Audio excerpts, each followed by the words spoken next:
Sam, would you like to introduce our guest? It's a cracker. The one and only Chris Kamara. Owen Oyston was in jail and phoned Sam to tell him he was sacked. My phone goes and it comes up Jose Mourinho. I'm coming on and you're going to say we should have had 2 penalties. Cole Palmer is a joy to watch. Hey. Yeah. And she says, going down, and I said, I think she's talking to you, right? Does any football club dish turkeys out like they used to? Oh, I've never seen that. Have you never? But I'd like you to tell me We about got a it turkey. on the podcast. Didn't you get a turkey, didn't you, No. when you were a player? Never? Never. Wow. For 10 years I was there, turkeys every year. Get your turkeys, lads, before you go home. Have you got that? You've got that. Get your turkey, lads, before you... Everybody used to run in. Why is yours bigger than mine? I've got 16 coming round. How many have you got? Trading turkeys. Can I swap you? Yeah. Yeah, turkeys, yeah. Okay. John Byram used to slip in and switch the names around. Because you had your name on it like that, JB, it's going round, he'd look at a big one and put switch off and put that one in there, so you get the big one. You know what, Sam? I'm rolling with that as the start of the podcast. This is No Tippy Tappy Football, and that's the start of the podcast today. Sam talking about turkeys in the Bolton dressing room. Every Christmas Day. We had a few turkeys in the Pompey dressing room, but they weren't eatable. And that is a lovely introduction to our guest today. We are so thrilled. This is a Christmas special of No Tippy Tappy Football, and we had to get in an unbelievable guest, but also somebody with a lovely Christmas connection, a man that was born on Christmas Day and that has Christmas albums. Sam, would you like to introduce our guest? It's a cracker. Oh! The one and only Chris Kamara. Chris Kamara, who's The won one the and cracker. only. Do you want to open your cracker, Chris? I don't know if you've got if we did cracker It's surprises. a cracker. Oh, you've got a hat and probably a joke. What's the best way to drain water from your Christmas vegetables? We don't know. It's a new one. Don't know. An advent colander. Not bad, not bad. It's the way you tell them. Yeah. Well, Chris, it's a real delight to have you here today. We're so very excited I'm to have pleased. you. I haven't seen Big Sam for a while. ages now. So, yeah. We've got to talk about his book, by the way. We've got to get this in because he just told me it was your autobiography was number one. Yeah, it was indeed. So thank you to everyone that bought it. If you haven't got it, it's a great present for Christmas for somebody. I would really like that. If any of my family or friends is watching, please. Yeah, I did Goals on Sunday for 20 years, and Big Sam, David Moyes, and Peter Reid came on every year, every single year, and sometimes 2 times and 3 times. Certainly Reedy was a fixture. There was a time when, because I hadn't got on before I got the Sunderland job, and the Sunderland job was really hectic, really heavy, like you mean, trying to keep them up, like you mean. And we stayed up and we were playing the last game at Watford away. And Kammy rings up and goes, "It's 4 o'clock kick-off, innit?" Kammy rings up, "You've not been on, you've been on every one you've not been on. So couldn't you come on tomorrow?" I went, "Yeah, why not?" I thought, we've stayed up, we're already out, you know what I mean? So, there wouldn't be no chance of me, if we needed a point or needed a win, there'd be no chance of that, like I mean. So, yeah, we'll come along, I'll come along. And so I went to dance, had a great morning, nice and relaxed, and, got back about 1 o'clock and did the game. Drew 2-2 with Watford, end of the season. Good finish, like you mean. So managed to keep that record up. Absolutely. And sadly, it got. Can you imagine a manager on the day of a game coming on the football show? But I'm presuming that's a testament to the fact your relationship with. Oh yeah, I mean, you went on for Kammy, I'm guessing, not for anything else. Yeah. Over the years. Who was the presenter? Ben Shepherd? Ben. Yeah, it was Ben then. Yeah. Yeah, Rob was in Dubai then, I think. Yeah. Well, talking about the goals on Sunday, that just brings it lovely back round to today, because the football world had some lovely news this week that you posted on your social media. No. We're going to see you back on TV again. No, it was surreal. I got the phone call on Monday afternoon, and I saw it was Andrew Hornet, who used to work for Sky. That's right. Buzz is called. So I answered the phone. Hi, Buzz. How are you? He went, I'm great, thanks. And he went, how are you? And I said, I'm 75% there. So he said, okay, you sound okay. So I said, yeah, I'm fine. He went, do you fancy doing Nottingham Forest versus Spurs on Boxing Day? Wow, brilliant. And I said, you're joking, aren't you? And he went, no, I'm not joking at all. Do you fancy doing it as a surprise for Jeff? And I said, I'd love to, but you're going to find it hard to be a surprise once people know I'm going to the game. So he said, all right, we'll put it out this afternoon. So I was going to a Paul Eaton concert at the Co-op Arena in Manchester. So just before we had something to eat, I spoke to Paul Eaton. I went, I'm back. And he went, great, extra special celebration. And I put the tweet out, and the response, nearly 2 million replies. Listen, mate, they've all missed you, lad. They've all missed you. We've all missed you. Yeah. Especially the laugh, haven't we? Oh. That it's laugh. Back. Made in millions, that laugh, you know. It certainly has. Brilliant. People are just, like you said, It's- people are just listen, I'm thrilled. just being he's obviously his quality of work has never been in question.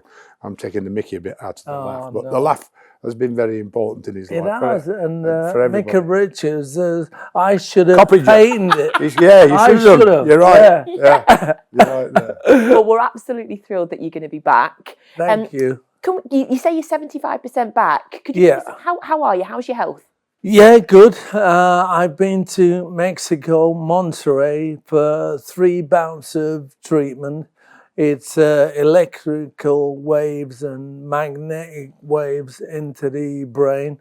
So you go for 28 days, 1 hour a day, sitting like a MRI scanner, listen to music while this hour of radio waves goes into the brain, and it readjusts it and it grows.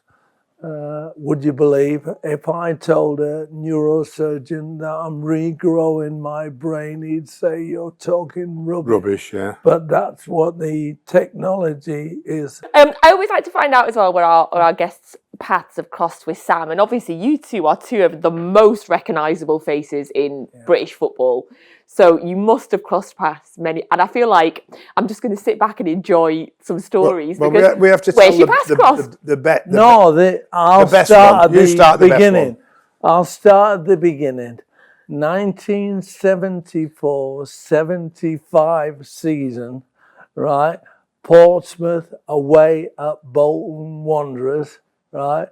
2 big centre halves, Big Sam and a blonde fella. Mike Walsh, right? I'm playing for Pompey, 16 years of age, right?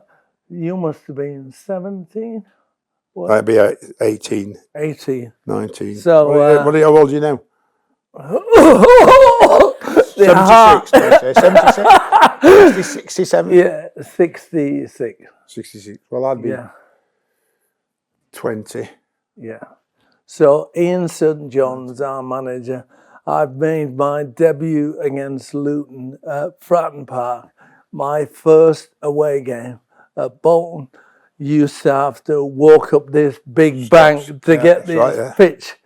So Peter Marinello, the cat he was called, crosses the ball. George Graham, ex-Arsenal manager, heads it down. I stick it in the back of the net. I run. Unfortunately, we got 1-0 up, but lost 4-1. But after I scored that goal, next attack, I've got this head on the back of my head and went like that. He went, "Don't come near me." Oh, and I didn't. So that was your introduction to Big Sam, was getting nutted in the back of the head. Hey, it made me realise that I needed to toughen up. So thank you, Sam. Got into a young age, didn't I? Then You did. At a young age, yeah. Those days were tough then compared to now, wasn't it? Our game was brutal then, wasn't it, compared to now? Oh God! What you Imagine couldn't get away with, like I mean, yeah, it's amazing. When do you remember Kammy first then? Well, I have to say my memories doesn't go that far back because I probably got concussion after nutting him in the back of the head. So yeah, I think that. Who was that manager that day? Ian Greaves. Was it Alan Ball's dad? No, Ian Greaves. Ian Greaves. So after the game, Ian Greaves called me in his office and he went, "What a player you are, 16-year-old. I'd love to, one day work with you." When he's 16, and Alan Ball Senior was in his office. Yeah. Yeah. He died not long after that, Alan Ball Senior, sadly. Mm-hmm. But he was a Bolton lad, wasn't he? Bally. Alan Ball, Farmworth actually down the road. So, yeah. So I can't remember what happened yesterday, but remember 1970. What about, so you first met as young players, and I imagine your paths have just weaved in and out. Where did you go from Portsmouth? Your whole careers. Swindon. Yeah. Lou Macari or? No, Danny Williams. Danny Williams. Remember him? I remember Danny, yeah. And then Frank Burrows. Frank, yeah. Yeah. And then Swindon from? No, then I went back to Pompey. Frank Burrows got the Pompey job. Yeah, took you with him? Yeah, took me with him. And then the chairman, John Deacon, sold me while Frank was at a funeral. That's a story, isn't it? Yeah. So where did you go? Manager, he said, "We need a striker," and I've identified a player called David Crown. So I said, "Okay, he'll be good. I've not heard of him." He went, "I'm swapping you for him. Go and speak to Fred Callaghan at Brentford." So I went there, and they paid me up, Pompey, 10 grand. To go? To go. A lot of money at then. that time. That was a lot of money then, wasn't it? Absolute fortune. What year was it? 1980. Yeah. So I went, bought a Celica, Toyota Celica. I had one of them. Money. What a car that was. Yeah. So ended up playing there. I signed the same day as Dan Bowles as well. What a player he was. Stanley. Mm. And then as your careers progressed, your football careers progressed. Well, we ended up being managers early on, like my first manager job in the league after coming back from Ireland and then working as a U-team coach at Preston. Had a little taste of caretaker manager, but then got the Blackpool job. So year one was okay. Year two, we finished one spot. Where did you finish at Bradford? We finished sixth. No, we only scraped. Yeah, because that's right. Cause playoffs on the final day. Third place, played sixth, then did it home and away. Right. Yeah. So we won 2-0 away, and then. Yeah, so that day, it's a Valley Parade. Bolton come, Bradford, Bolton. And I had Blackpool. Blackpool. Yeah. So I had a big striker, Ian Ormondroy. So we played football, passed it around. But if we couldn't, they'd launch it up to big sticks. And I'd say to him, what are you doing? Big Sticks was at his worst with his back to the goal. Yeah. So if you cross it from the right or left, running onto it, he was 6'7", so he'd jump higher. But with his back to the goal, he jumped 5'2". He'd be so never won a header. So that day, Big Sam plays Linigan, Bradshaw and Morrison. Yeah. 3 centre backs, and Morrison just in front of those Andy two. Morrison. Andy Mojock, yeah. Yeah. Andy Morrison. So they've stopped us playing. So they're launching up to Big Sticks. Every one of them wins it. And they 2-0 down. After that game, I thought I was finished as a manager. Even though we've got the second leg, no team had ever come from 2 goals behind to win a playoff game. So I thought that was it. So my mum and dad were there. So Anne said to them, you better go home, back to Middlesbrough. Chris is in no mood today. So she got my chief scout, Andy Smith, and his pal, John, to go to the pub with me that night. So we sat in the pub. So I'm thinking, that's it, I'm finished, all over. And we start talking about the game today and these 3 centre-backs. So I said, right, the one thing I'm doing is dropping Sticks and we'll play without a centre forward. So those 3 centre backs have got no one to mark. And you can only cross the ball if you're level with the 18-yard line or forward. That's the only thing. And we went to Blackpool that night. Even though they hit the crossbar twice, we won the game 3-0 in 90 minutes. We bottled it the day before. Why? Because we went on the pitch to Bloomfield Road to do our normal practice. I had to stop it. I had to say, like, get off, let's go, see you tomorrow. And it was the evening, you couldn't pass the ball. Feared, and I thought, we just won 2-0 away. Why is there so much fear in camp? And Brownie was, I'd lost Bobby Saxton through a rift between Bobby and Billy Bingham, who was the director of football at the time, which was difficult to deal with. And Bobby couldn't keep his mouth shut, so unfortunately Bobby left, and I made Brownie help me play assistant manager till the end of the season. And we were just thinking, what can we do to try and, before they even started. As soon as we went on the pitch, I went, so I put, Brownie was a sub for that day, and so I put Brownie on to try and talk to him on the, see if we can get, because we couldn't get it, we really couldn't get in the game as much as we could. Like, I think it was extra time though, wasn't it? No. Was it not? 2-0 10. So that was a big disappointment. And then 2 days later got sacked by the chairman. So the thing is, after the game, I shook hands with Sam, but normally we'd go and have a drink. Sam came in my office on the Sunday, but I get whisked off to do the press and everything. So the next day we're organising things. I'd say, I've got to ring Big Sam. And say, look, apologies, I didn't see you after the game. He made the players listen. The dressing room door was a wooden door between the home team dressing room and the away team dressing room.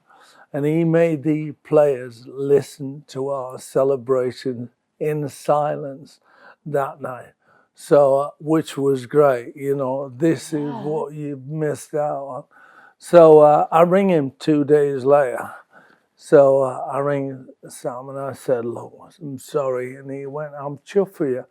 I'm chuffed for you. And I went, oh, you'll be back, Sam, don't worry.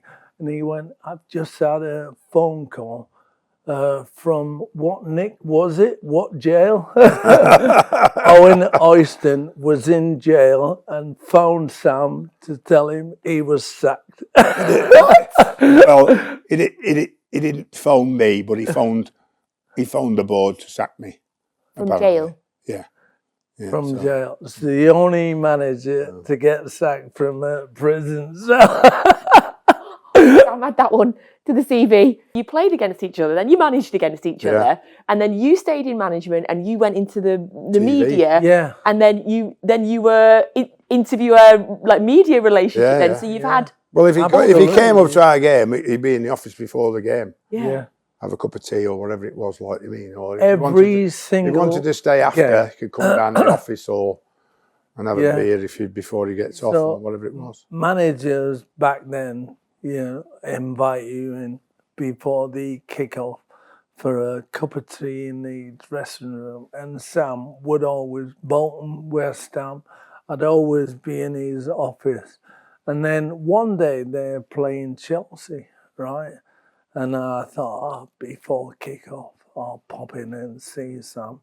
And the security on the board, Premier League thing had come into operation. Nobody from the outside of the club is allowed in the dressing rooms. But to be honest, I had 10 years of luxury of training with Premier League teams with the cameras and going in to see Big Sam, Reedy, Moisey, Arsene Wenger one year. It was great. Yeah. We appreciated what Sky had changed in football terms and how big they'd made it. Yeah. Worldwide, in fact, like you mean. So from where we played and from what we did to where we were as managers, we realised just the global effect that Sky had on the Premier League and how much it promoted it. So we were not going to knock the Sky lads back, like you mean. I mean, we had them in. Well, no one else was allowed the access that I had. No. So for those reasons. As a manager, there's some days where you got beaten really badly, and the last thing you want to do is speak to the press. And in those days, before the Premier League, you could do it. If I was in the Championship as a Bradford and Stoke, you just say, look, I'll send my assistant out and they can handle it. And they'd just go, I don't know, the manager picked CT. You've experienced it from both sides now as well, because I do reporting for Talk Sport, and it's similar to what you say from a reporter's side of it. When you've got to interview a manager that's been beaten, I always think, oh God, oh gosh, you're really thinking about what at the start of the season, I'd interviewed someone who'd been beaten 5-0. The next week, I interviewed Gary O'Neill, who'd just been beaten 6-2 off Chelsea, and you're thinking, oh gosh, you've had it from both sides. Oh, absolutely. You've got to think that first question that you've got to get that manager on side. They've just been beaten 3-0. And only once in my 24 years at Sky did I ever upset a manager, and it was Scott Parker. Scott Parker? I didn't mean to. He was manager of Fulham, and I just went, your team played poorly today. Well, it did. Do you think that? And I thought, oh, God. Instead of saying, how do you feel about it today? Yes. Yeah. That's always the way to start it, absolutely. And get him to say we played poorly. I don't accept that, Yeah. I get that, Yeah, that's always my first question. How do you think that went today? Yes. you do. When you're finishing the game and you stand out, you go like, you look at them like that and they ask the question and you go, you're saying in your brain, really? Yeah. You're really asking me that question. Yeah. Dimwit. Yeah, You absolute clown. You can't say it. yeah, You're going, Yeah, we can see it in your eyes sometimes, yeah, Sam. We can see you thinking well, it sometimes, yeah. because Yeah. you've got that. Why have you even asking that question? yeah, But probably sometimes in their ear, yeah. somebody's They're giving being them told. the crap that Yeah, they want you to come out with, like, because they like a Yeah. reaction, don't they? Like want to get a reaction, which is obviously the way the world of football runs now. Like you mean, Yeah. so You've always yeah. When I was manager of Stoke and going through that bad time, and we'd lost we won one game in 13, and the reporter asked me after about 9 games, how do you put it right? And I thought, what a stupid question. You can only put it right by winning games. And I went, what a stupid question, you know? And he used that to his benefit to lambast me. you know what's great though, Sam, when understand you're waiting to interview a manager, but you're not first. Say if the BBC's got the rights to the game and they get to ask it first, and they ask the one that you knew you were going to have to ask, but you really didn't want to, and then you're like, yes, I get away with this. For you though, Chris, I think what people have always loved about you is that you have this unbelievable knack of having, like Sam said, the laugh, the personality, the jokes, the fun, but then also mixing it obviously with the incredible knowledge. Listen, as talented as he is and as good as he is, right, and there's no doubt about that, is that the one incident with Jeff Sterling and Kammy at Portsmouth about the substitute. Was this the substitute or the red card? No, the substitute one. Has he on? Is he? Come on, Jeff. You were manager of Blackburn. Would you believe that day? Was I? Blackburn. Yeah. Yeah. Oh, I didn't know that. Yeah. You were. Oh, right. Okay. So our links better memory than me. Look, yeah. He's got a better memory. Our links go even further. Right. What was the centre half who went to Man U from you? Fergie said he's the best. Phil Jones. Phil Jones. Yeah, he played that day. So, Yeah, I didn't know he was that game. Yeah. Love that. They pop it up now, don't they? Christmas time. Well, they and all do. that, So many of your clips from then, and also from like when you were on what happened, SoccerAM. Jeff? Is he on? What happened? I know. They go viral Some of again. the SoccerAM I love it. Yeah. It is like, you couldn't get away with it now. And it was fun. And I meant it to be fun. Yeah. Like in the Everton dressing room, the number 7 for Everton is Bent. And it was Marcus Bent. And it was a play on words with a bit of fun. But if you said that today, you'd get absolutely slaughtered. Might get cancelled on that. Yeah. Oh, I don't know. I'd like to think not. Oh, you'd like to think not. Yeah. But when I started working with Ben Shepherd on Goals on Sunday, and I would have a laugh with all the guests, and he'd say to me afterwards, you shouldn't say things like that. And I'd say, look, it's a laugh. And it's me, I can get away with it. And he said, one day you won't. And I look back at it now. And it's true though, isn't it? It's so true. But it's a shame because I think, your personality, like I say, not taken away from your incredible knowledge, but your personality is what makes you and is what people want to watch. And but yes, I appreciate. Yes. We're certainly lacking character in players today. And as good as they might be, as good as the Premier League is, they're certainly not the characters that we experienced in the past. Before we go on to talk about the football topics, because oh my goodness, what a week in football! A question between me and you for a press-related question. Yeah. You've been to lots of different grounds in the country. I would like to know, where's your favourite ground to go to in terms of the food? Where's the press room food really good or really bad? No question. The best. Chelsea is the best. It's like I had the best food there. 5-star restaurant. It really was. I don't know what it's like now because obviously I haven't been around the ground since 2020.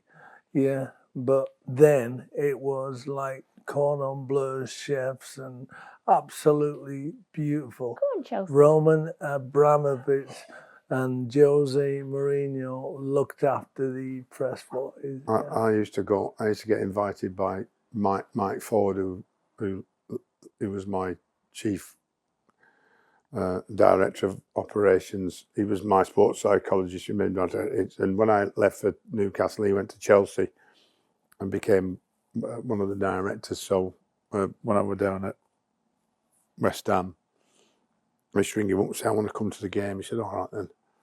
So instead of going in the director's box over the way, he used to take me into Roman Abramovich's box.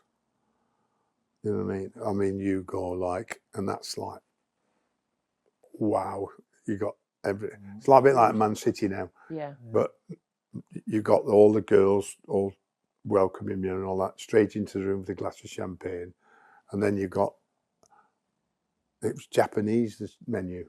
Really? Sushi, all the stuff that was going with it. Like, I mean, they say, right, we're going out, sitting out now. Heated seat with a blanket and all that sort of stuff. You know? Never seen And they're sushi at football. I was ringing 40 every other week, like me. Can I come back? Can I come to the game? Like, I mean, honestly, that was what, 2013, 14? Yeah. What a great club it was. When Jose was the manager as well, I had a special relationship with him. So I'd go in his and see him after the game. Before the game, no. But after the game, he had open door and he used to be great, absolutely. He won most of his home games, so I presume I didn't see him too many times. I used to avoid it and then skip away when he lost or drew. Yeah. He was the master of the media, wasn't he? Oh, my God. We had him on Goals on Sunday, right? So I'm at Aston Villa versus Stoke. So it's 1 each, and Arnautovic scored for Stoke. So I get in the car, and the following day I did the analysis for Goals on Sunday. So I'd get in at 4 a.m. and go through the games, 5-minute, 6-minute edit, and pick out the goals and analyse them, the free kicks, analyse them like that. So I got in the car and I used to switch on TalkSport and 5 Live and alternate to see what the managers were saying about their games. And I've switched on 5 Live and John Murray's talking to Jose. They drew 1 each with Burnley at home. There he goes, John Murray. What did you think of the game? What did you think? Jose said, well, I'm not the manager, Jose, you are. So do you think you should have had 2 penalties? What do you think? So virtually saying nothing. So he went, do you think Ashley Barnes should have been sent off? What do you think? So he says nothing, but it's great radio. Absolutely great radio. He gets away with that, though. Yeah. We wouldn't. So 5 minutes later, my phone goes and it comes up Jose Mourinho. Oh, God. So, hi, Jose, how are you? Have you seen what's happened in my game today? No, I've been at Aston Villa versus Stoke. No idea, even though I had just heard him on the radio. He went, right, I'm coming on your show tomorrow. Yeah, tomorrow morning. I went, are you sure? He said, yeah, I'm coming on, and you're going to say, we should have had 2 penalties and Ashley Barnes should have been sent off. So I went, I'm thinking the show now. I went, yeah, I will do. Yes. To get him on the sofa. So I said, are you sure? And he went, yeah, I'll be there. So put the phone down, phone the producer, and I said, James Beattie is the guest. Yeah. unfortunately, we're going to have to get rid of James. Jose's coming on. And he went, are you sure? And I went, yeah, he's just told me. So they're all excited at Sky. They get ready for it. So I ring Ben Shepherd and he says, but what about the press officer? And I went, what about Which press him? officer? Steve Atkins at Chelsea. What about him? He went, he'll stop him coming on Nah. the sofa. He wouldn't even know. Yeah. So I wouldn't even tell him. I said that to him. So I said that he won't even know. He said, well, don't get too excited. He might not be coming on. So I go to the hotel, get ready. I go to bed at 9 p.m. 9 a.m. Good long night that was. 9 p.m. every Saturday. So I could be up at 4 goals on. I've just switched the light off. My phone goes, Sean Dyche, the Burnley manager. How the hell does he know Jose is coming on the... How did he know? So I answer the phone. Hi, Dicey, how are you? And he goes, have you seen what he's been saying about my team? I went, no. Went, no, not at all. So he went, will you have a look for where he's complaining about the tackle on Matic?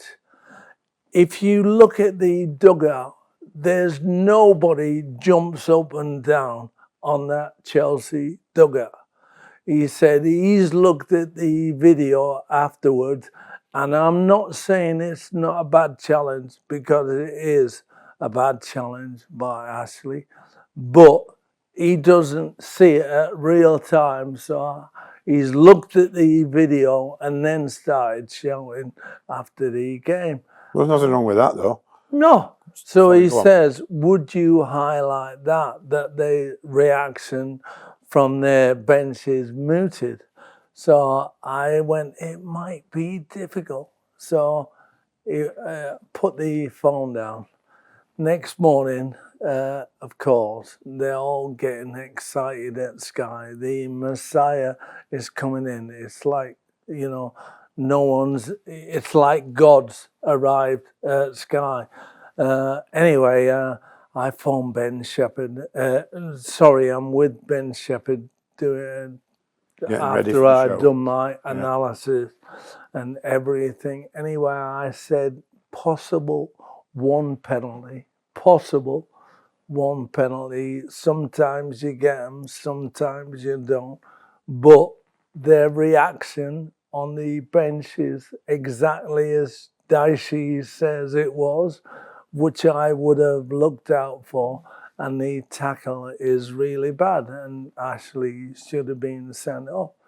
So I said to Ben Shepherd, the thing is, I can't not get involved and say you should have had 2 pens, and I can't highlight the fact that they've not jumped up and down in the dugout. So I said, I'm going to have to leave it to you. I mean, I love that. Yeah, so he goes, great. So I go on Sports News after the meeting to announce that Jose is coming on. Before I can even get my mic off, Dicey on the phone, he's using... Shouldn't have answered it. Oh, I had to. He went, don't stitch me up. I went, Dicey, how long have we known each other?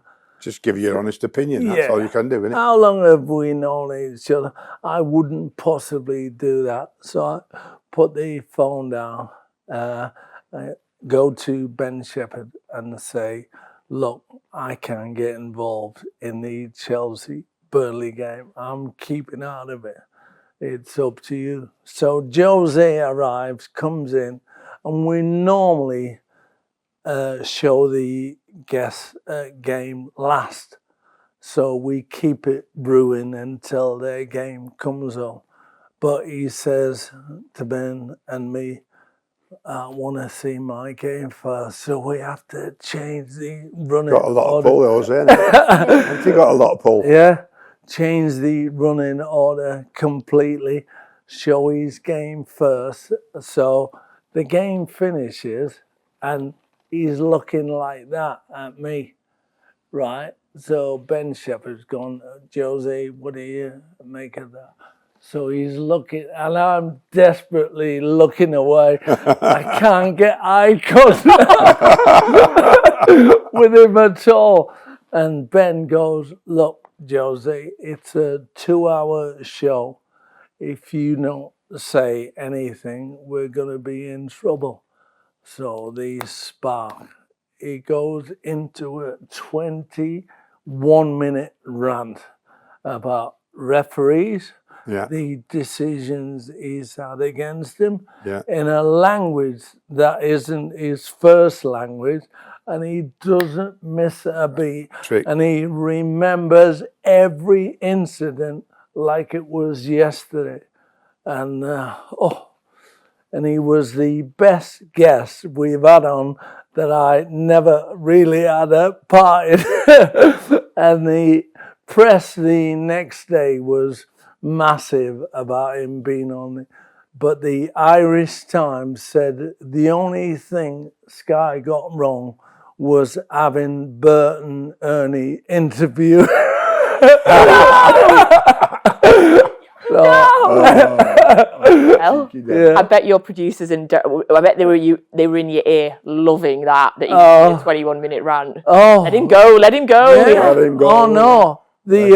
We normally show the other edits of games, so we had to shuffle the pack.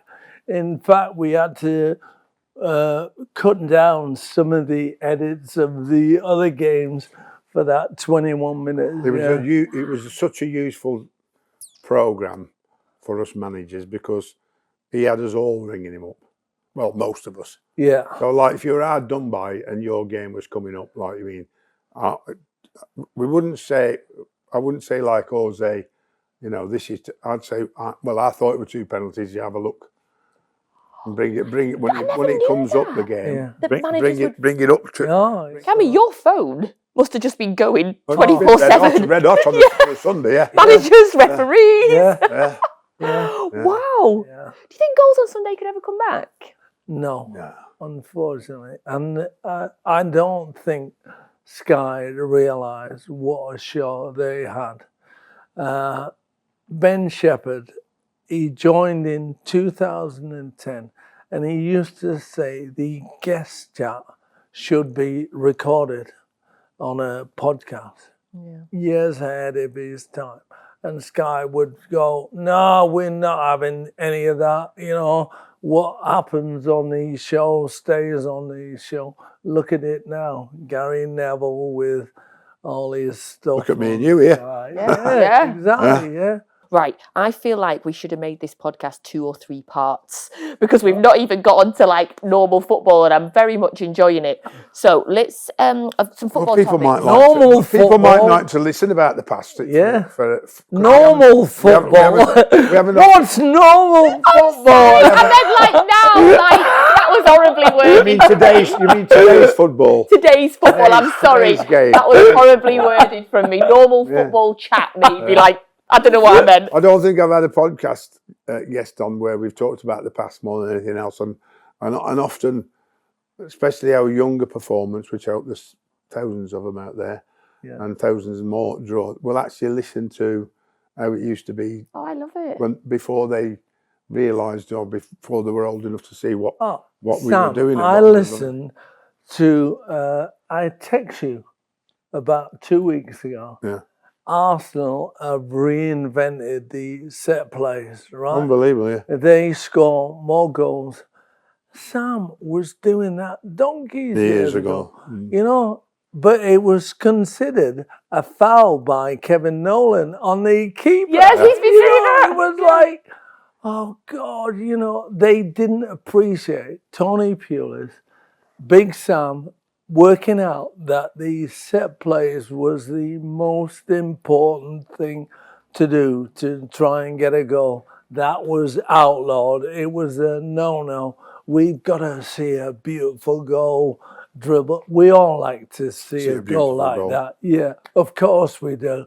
But set plays, I used to highlight them on a Sunday morning. They were so exciting as well, that how they worked out and dragging players out of position and making sure you got the delivery right. It was a work of art. Right, in terms of football this week. Today's football. Today's football, Today's yes. football. Normal football. That's all about today. Normal football. I apologise, Chris. I'm sorry. Today's football's what I meant. Today's. Two managers have left their clubs this week. So Wolves and Southampton, Gary O'Neill, Russell Martin, both left their clubs. Right decision? They have to make a choice. I know them both, and the last few results, you can't survive. You know, Russell 3-0 down after 11 minutes. Even he probably should have walked then, you know, at home. You lose the fans, you lose the players. They don't know which way to look, which way to turn. And Gary O'Neill, he's a pal of mine, so I'm sorry for him. But once again, results, you can't survive. You play two teams close to where you are, and you lose both those games, and then you're gone. Yeah. Get back to me repeating myself. They've both got the worst defensive record in the Premier League, and with the worst defensive record means relegation. You know, Chris, Sam talks a lot about the difference between the living on that style of play, on your philosophy, and winning football games. Yeah. Where do you sort of stand on? What do you think about that? Everybody plays the same way these days, and that's why it was refreshing to see Liverpool actually think about their game against Man City and knock those balls over that back line, which was great. And then Liverpool getting round the side. Teams are going to have to think more about it. You know, what the stats say is we had 90% possession, but we lost 2-0. So as a manager, I think they're happy with that rather than thinking about the result, the end result. Don't worry, it'll all come right eventually. Sorry to quickly interrupt the episode, but I just wanted to say, please, if you are not subscribed to our YouTube channel, the only thing that I would like for Christmas and the only thing that Sam would like for Christmas is for us to get to 40,000 subscribers on YouTube, and we are nearly there. So please go on and subscribe us and do all the things you know. Tell a friend. We're also on Instagram, we're on X, we're on TikTok, we're everywhere. Please, go on, give us a subscribe. Right, you've brought up Manchester City, so let's go there for a minute. Because is that why you're looking so miserable today? Yes, Sam, I'm very sad. I've not been sleeping, Chris, honestly. It was absolutely heartbreaking on Sunday for me. Like, obviously, as a City fan, to have been 1-0 up in 87 minutes and then to go on and lose a game. Just add on to that we had our Christmas night out after the game, Chris, that got completely... I mean, we did well. We did well. It was the team that I work in at City, I'm freelance, but the team that I work in there, we did well to keep our spirits going, but I was heartbroken. So, first of all, what was your thoughts, both of you? Chris, what was your thoughts on the game, on the Manchester derby? As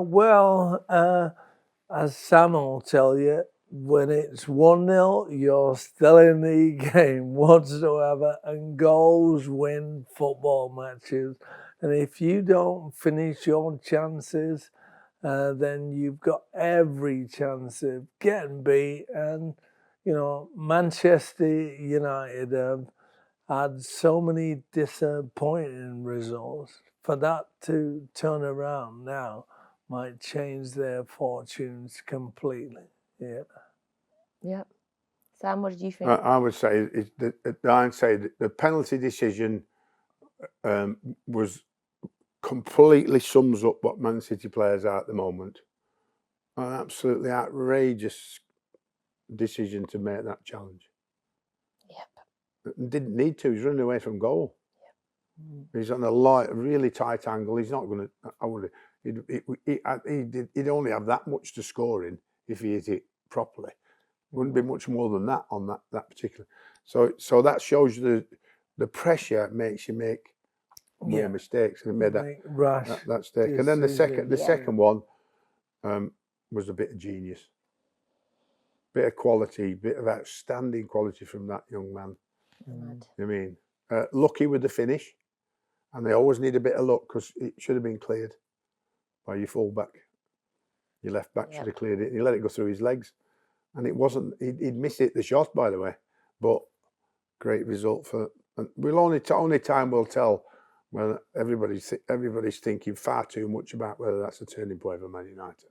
Yeah, it's far from it. But the biggest worry at the minute is Man City. Yeah, when you get that feel-good factor in the dressing room, what a derby game brings, that might just carry them through for a while. Yeah. There's a big decision today, though, isn't there? Big breaking news about Marcus Rashford. Oh, yes. About him seeing his career elsewhere. Then he needs, what do you make of that? Needs a fresh start. I'm not sure where. Yeah. It won't be better than Man United, I don't think. You? Well, not at all, and it. There's obviously become to be disillusioned with Man United for whatever reason, but you know whether Man United are happy with him going is mutual because they could do with the money. Well, he was dropped from the squad, wasn't he? He wasn't in the squad for the derby, so. I mean, and that's got to be by the manager looking at his attitude. Yeah. You know, so strange. You know, keep quiet, do your job, and a move will happen. You can stay somewhere too long, though, Kammy, can't you? Yeah, you can. You can. Yeah. You know, I didn't realise what a fresh start meant to you.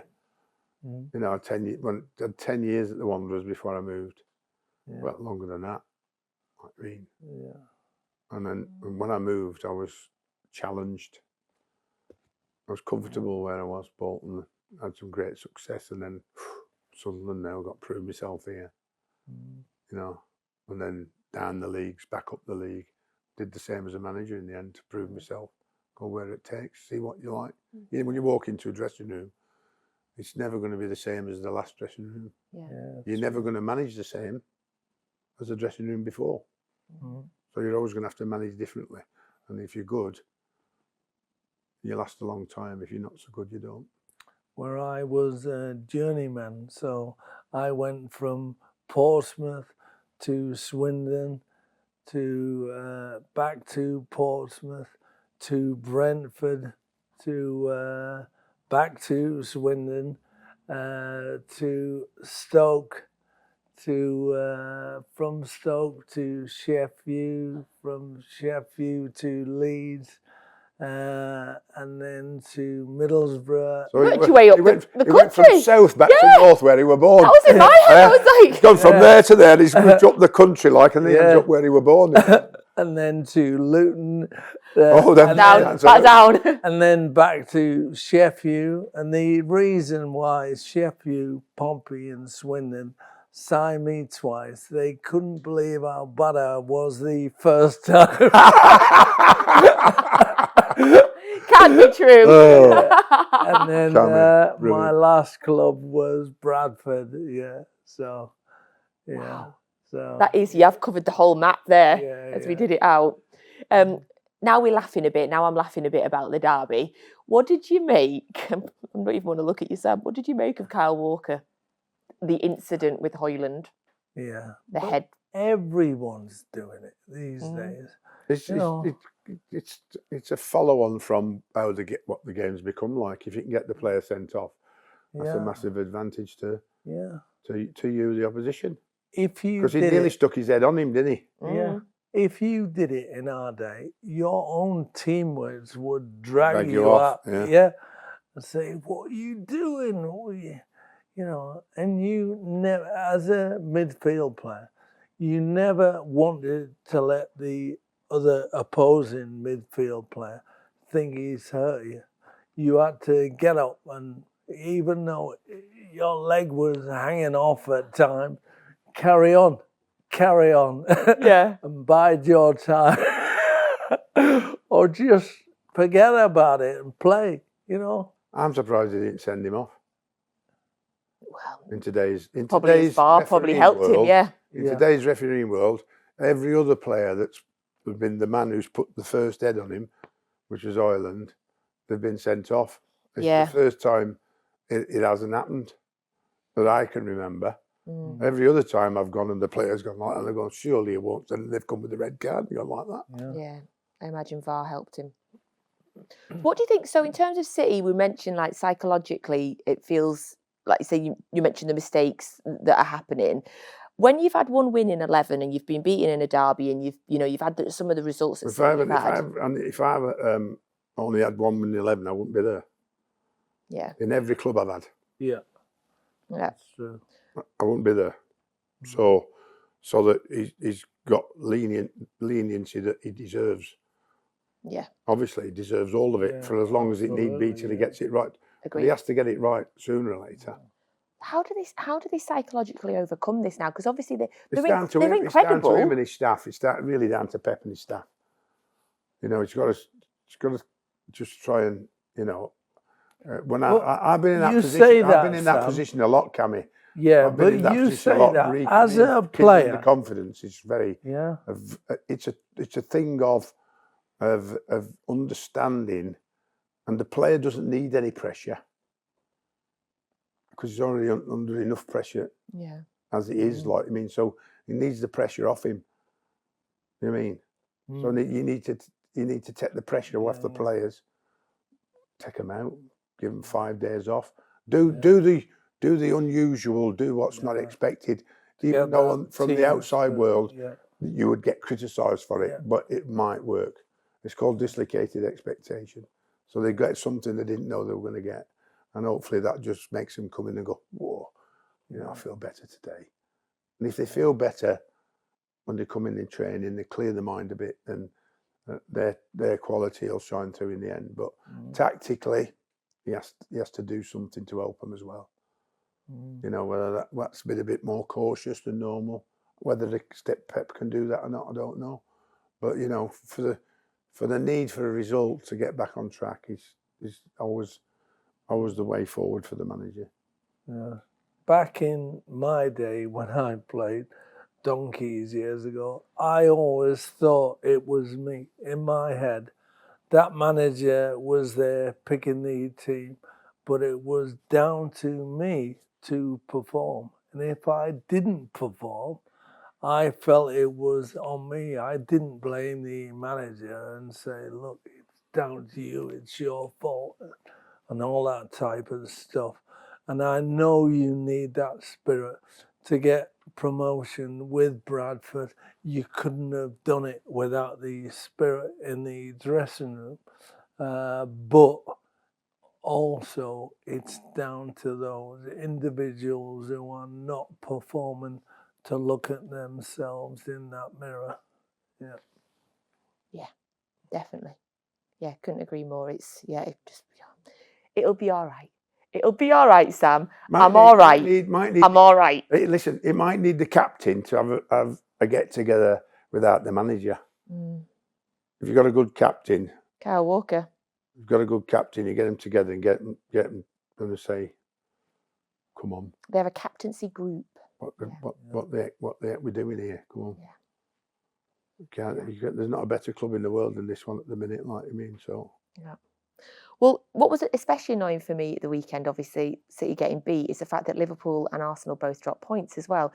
If City had beat United, we'd have only been 6 points off Liverpool at the top of the league. Obviously, they've got a game in hand. Can only worry about themselves at the minute, not nobody else. Because it's never been this bad since they got relegated down to League One.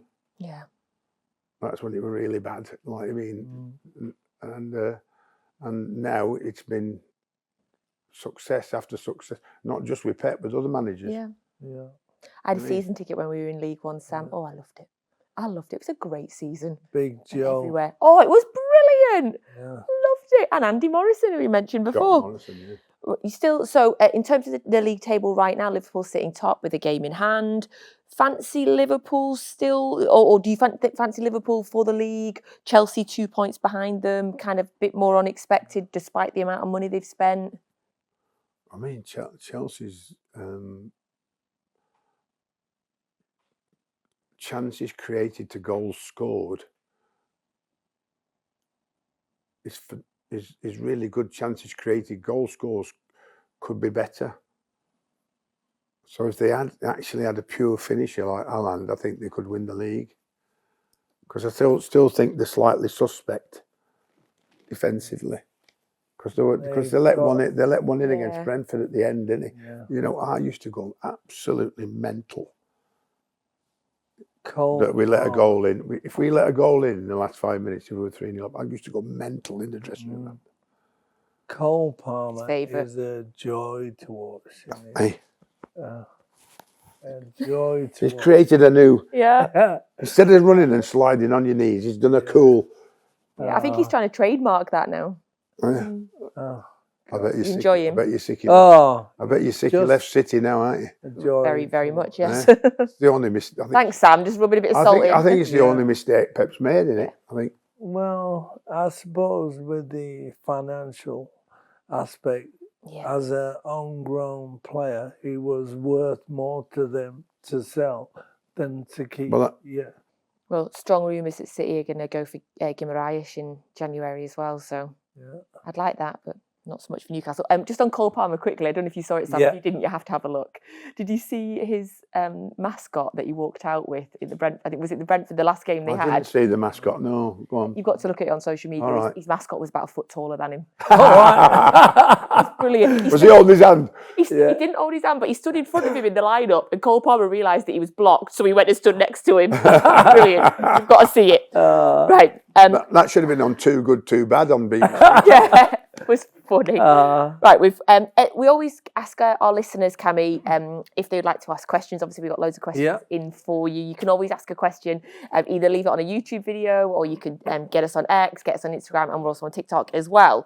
So, some questions that have come in. What was your favourite thing about Soccer Saturday? Was it the night before in the hotel or the day of the show? It depends who was in the hotel with the night before. It was all part of it. Yeah, it was all part of it. Friday night was a magical night. So Jeff would hold court with myself, Phil Thompson, Alan McAnally, Paul Merson, Matt Lattis in the early days when he came through, and Charlie Nicholas. Charlie Nicholas, yeah. And it was a great night. It was, honestly, and Jeff would go through the next day topics with them lot, because I was out on the road at the games, and they would talk about what's been happening that week in the football world. And it was a great night. And that's why we had that chemistry between us all. Now, or before, I should say, Rodney Marsh, George Best, Frank McClintock, Clive Allen, Alan Mullery, they all lived in London. So Jeff would only see them on a Saturday. Yeah. Only having London guests on. Biased that.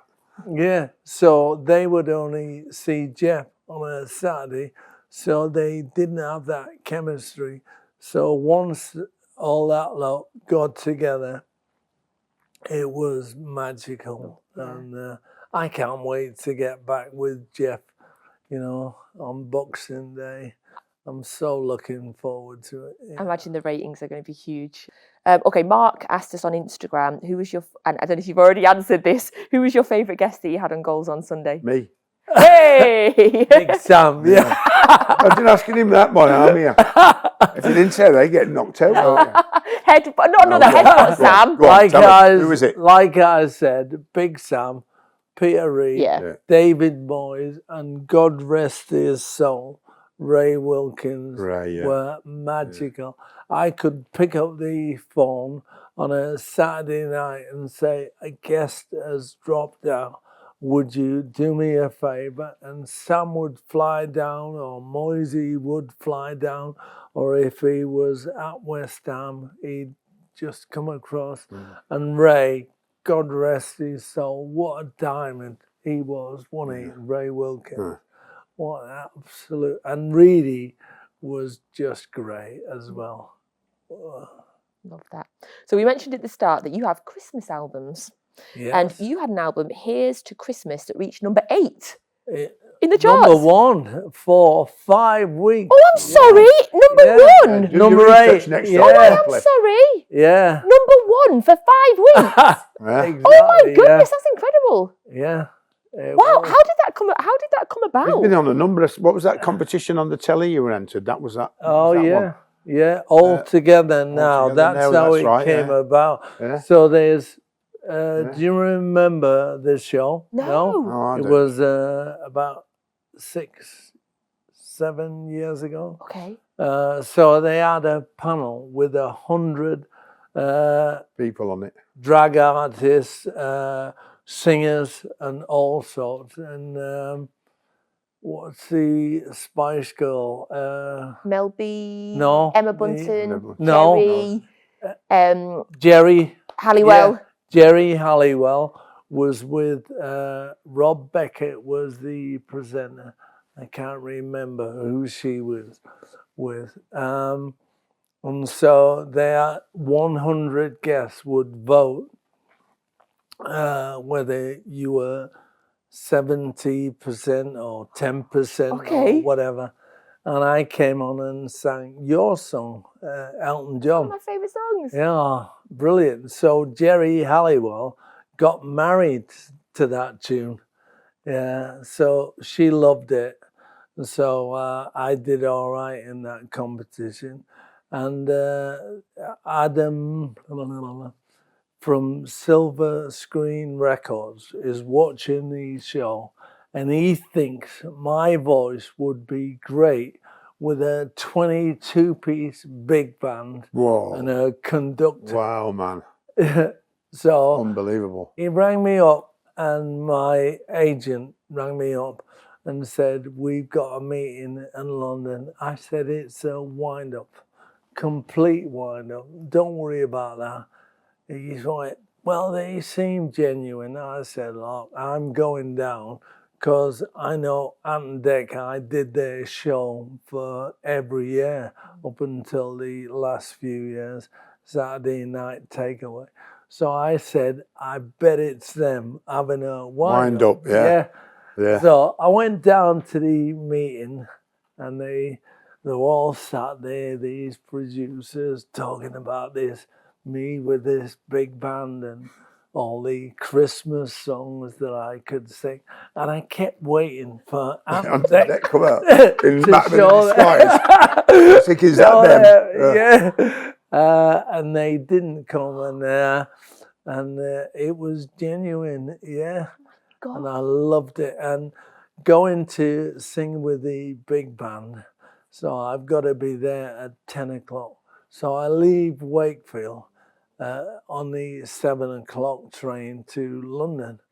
So we get to Peterborough, and there's hold up at King's Cross. So I'm not getting in at 9. I get in to King's Cross at 10 to 10.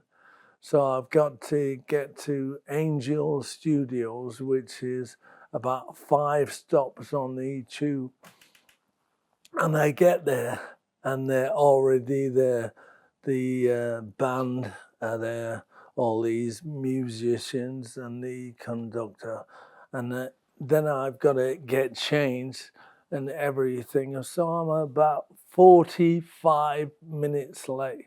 And they must have been thinking, who is the hell are you? You know, is We had no this? time to warm up then or anything like that. Oh, did nothing. So So I you didn't even get your voice chance No, to go through. nothing. Oh, Well, la, la, la, la, to be la. honest, I had a voice coach, and she did 2 minutes while I was getting changed. Change, right? La la la la la, up and down the scale. So I goes out. So they play "Let It Snow," Now, if you've ever heard a big band or been right in amongst it, you cannot hear. So the conductor waves his baton towards me, and I just look at him like that. So he starts again.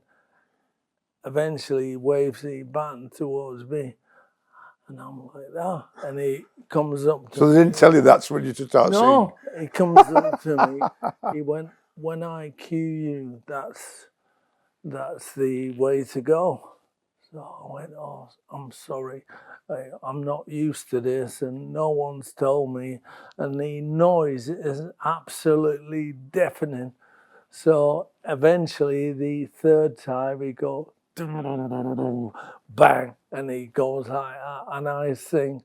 Anyway, from all these musicians, 22 of them, eventually look up from their instruments. So I've got the seal of approval. Very good. Incredible. Yeah. I didn't realise you did it with a big band as well. Okay, so your autobiography and your Christmas album, Here's to Christmas, are now on my Christmas list. Yes. Thank you. Here's you. to Christmas. Here's to Christmas. The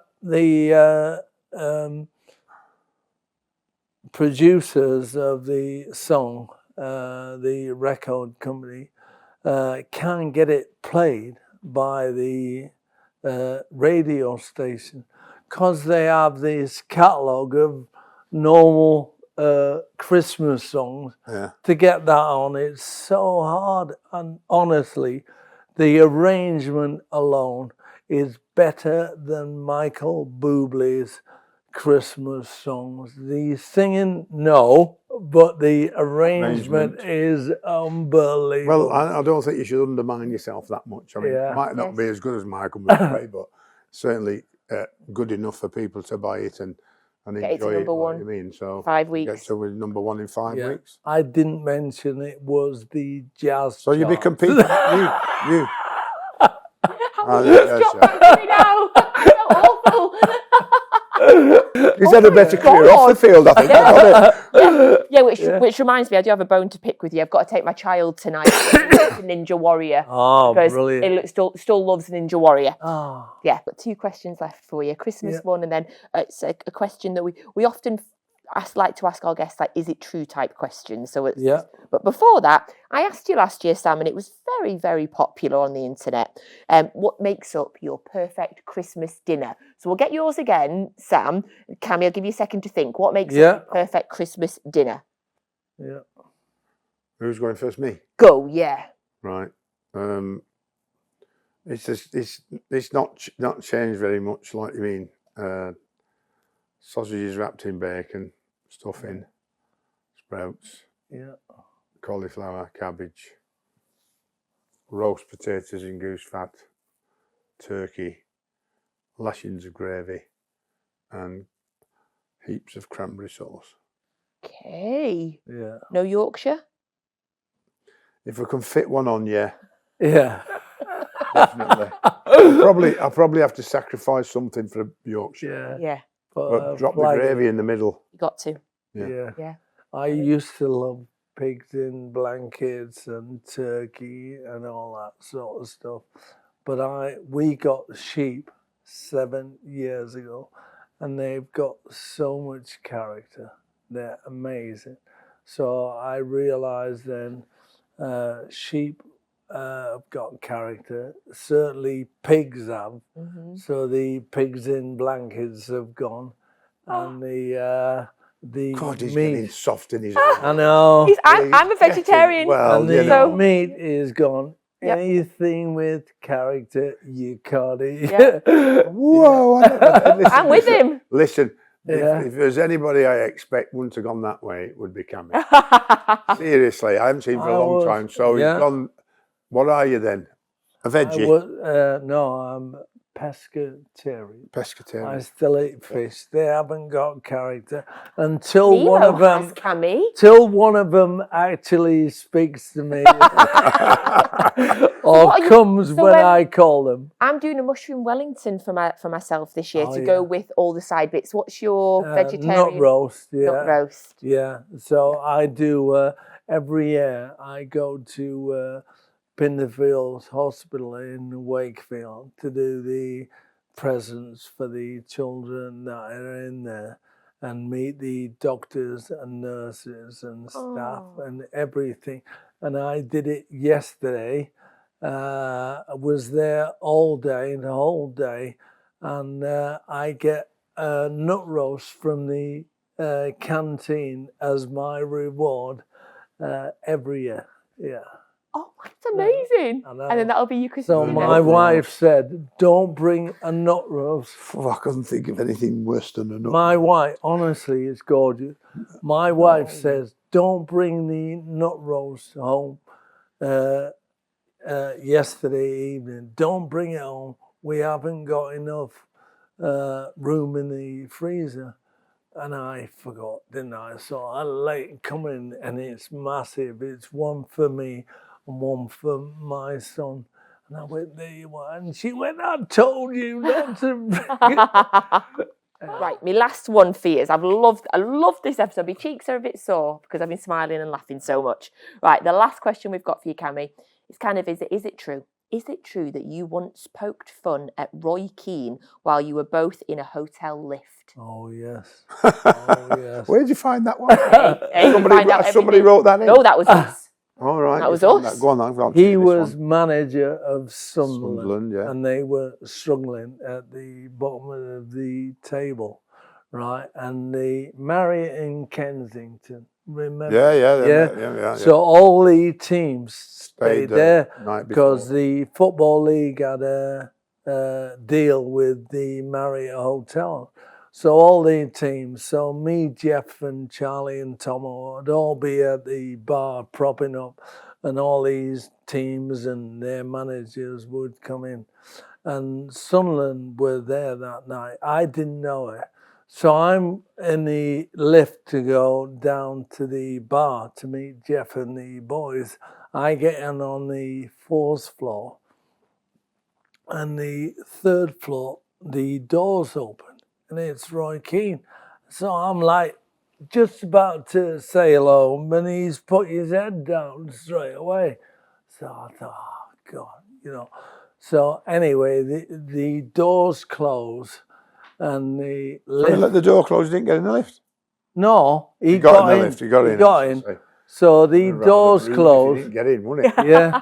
The doors closed, and the announcer used to be in those lifts, would say going down, and she says going down, and I said, I think she's talking to you, Roy. Brave, very brave. Did So he look up? I got a smirk. Got a bit of a giggle out of it. Yeah. Very good. A smirk, that That's was very it. good. You've got to take that in the right spirit. So I went down and told took it in the Jeff, right spirit, yeah. told Jeff and Tomo, and they were saying, if he comes up looking for trouble, you're on your own. I can handle him. Don't worry. Brilliant story. What a perfect way to finish. Thank you.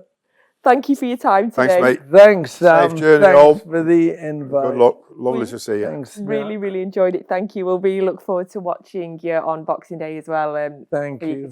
We're so happy you're back. Send Jeff my regards. I will.